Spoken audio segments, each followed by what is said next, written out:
Hey everybody, welcome back. Thank you for tuning in again.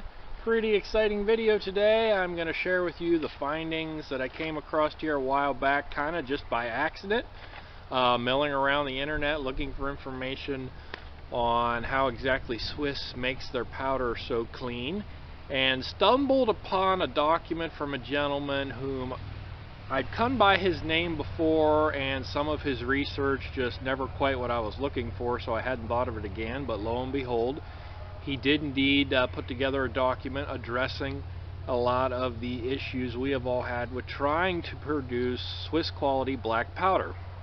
And this gentleman's name was Bill Knight, aka the Mad Monk. You may have heard of him if you've ever spent any time on pyrotechnic websites or black powder websites. And he was largely regarded as one of the highest minds in terms of knowledge of black powder, both its history, how it's made, a lot of the various how-tos, and inside view of the different black powder companies. And he really had a scientific mind as well, and could talk and show a lot of the science behind how to make very high quality black powder. Now, sadly, Mr. Knight died just a few years ago, but before he did, he made a lot of his private files publicly available for individuals such as us that are interested in researching and learning and making your own black powder. So, thankfully, he wrote a document that is all about Swiss black powder, and it's very telling, and a lot of the things that I had questions on, this document answers. So stay tuned and we're going to dive right into it. Alright, so starting off, the charcoal. Now, Swiss Black Powder's website states that they use buckthorn alder. That's what we've been pushing and promoting, and this document verifies. And also, apparently, Mr. Knight toured the factory at one point. It's how he accumulated a lot of this information. But they do indeed use buckthorn alder. That's the only charcoal they use. Except for they also use black alder, according to this document. So if you don't have the one, you can get the other. You're good to go. They import it from Slovenia, a country that is outside of Switzerland, and this is the first little key piece of information that is different than what we've been doing. They cut the buckthorn late winter, early spring. Now, if you've ever made maple syrup, or sugar, that is when you harvest it, because the sugar content and the sap content are highest that time of year, when you get temperatures that are down below freezing at night and above freezing during the day.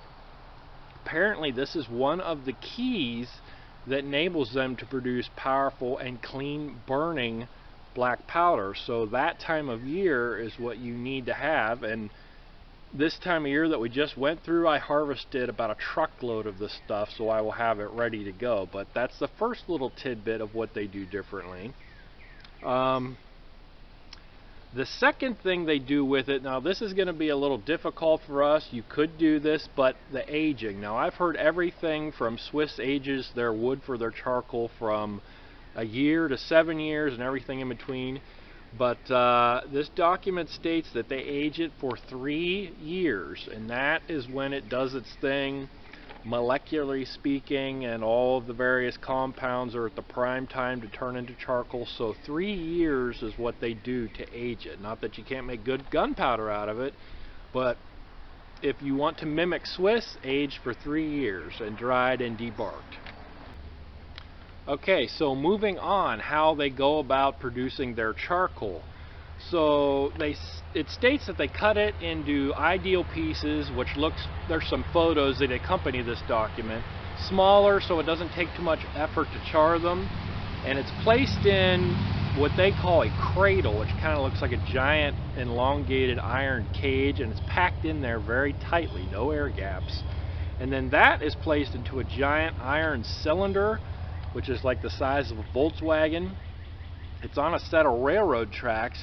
That's put inside a giant oven, like a brick oven, that's electronically controlled, and it's not direct heat. The inside of the walls are heated 360 degrees to the ideal temperature, and the wood is held there for 8 hours to char. And the other secret, if you will. Yes, Swiss states ideal charring is done low and slow, and apparently with the way that I've done it and others have done it in the past, throwing it on a roaring fire, this document states that you are overcharring it or scorching the wood.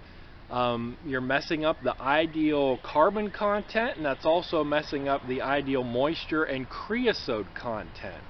So apparently low and slow is what you want to do, and the magic number, this document states it, is 608 degrees, right about there, and you can get the buckthorn to do its thing to produce that clean burning powder in the end. Now, one little comparison test that you can do, and I tried it and it actually worked. I took 2 pieces of buckthorn, well, I should say 2 different batches. One was charred with roaring hot fire, as quick as possible, done in 15 or 20 minutes in my little char tin.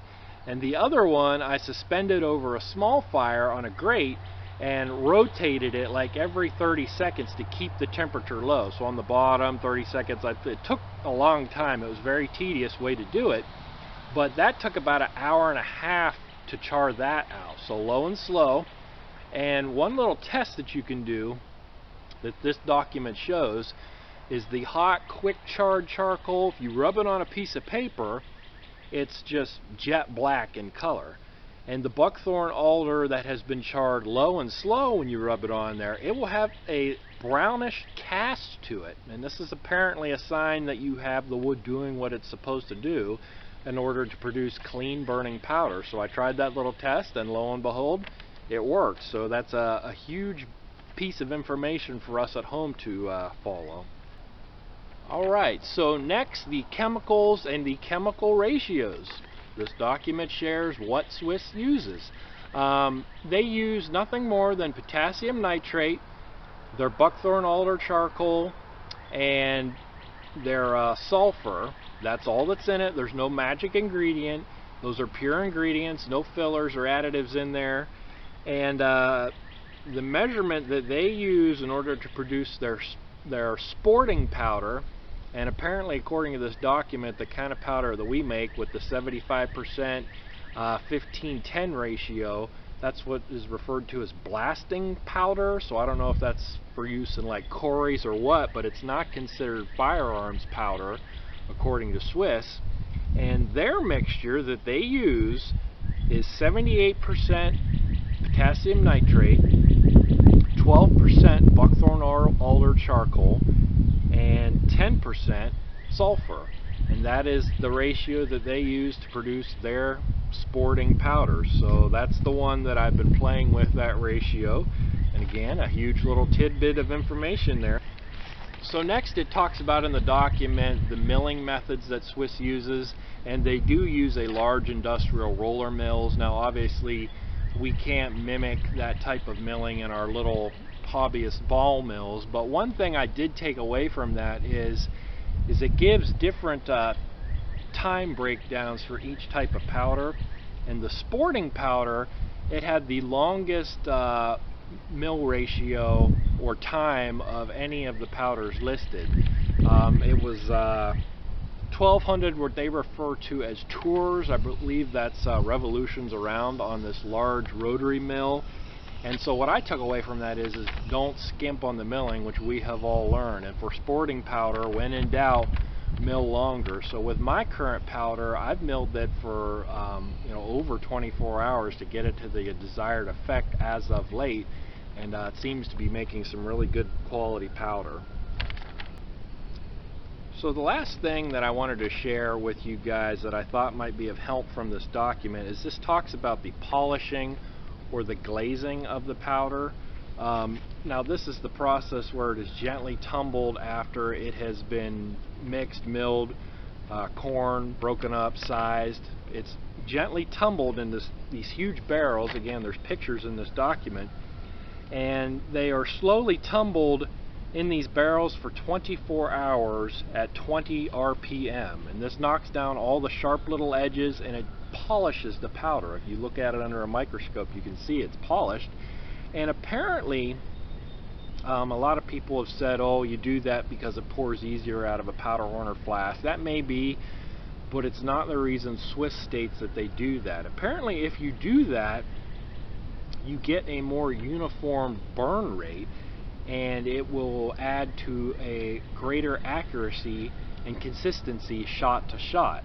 It states that it's not that unpolished powder won't work. It says it will actually light a little faster. Doing this slows it down a hair, but because it slows it down a hair and it packs better in the barrel of a gun, apparently you'll get better accuracy from shot to shot. So it's the reason they say they do that. It does say that they graphite their powder. It doesn't really go into detail about why. I've heard theories, everything from protects from moisture, protects from static electricity. The jury's kind of still out on that. It does say they do it, but it doesn't state why they do it. And again, there's a lot more information in this document. Just for the sake of keeping the video short, I'm not sharing. But as far as harnessing the power, we know how to do that. Use their recipe, corn your powder, and you'll match the power of Swiss.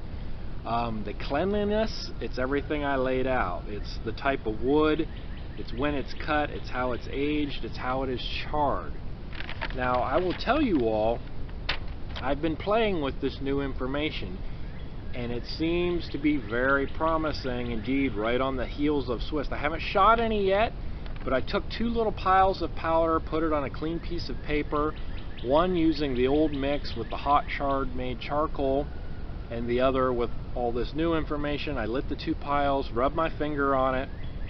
The old powder that I've been using, my finger was black. On all this new information, as close as possible to this document, I lit that and rubbed my finger on it, and it was light black.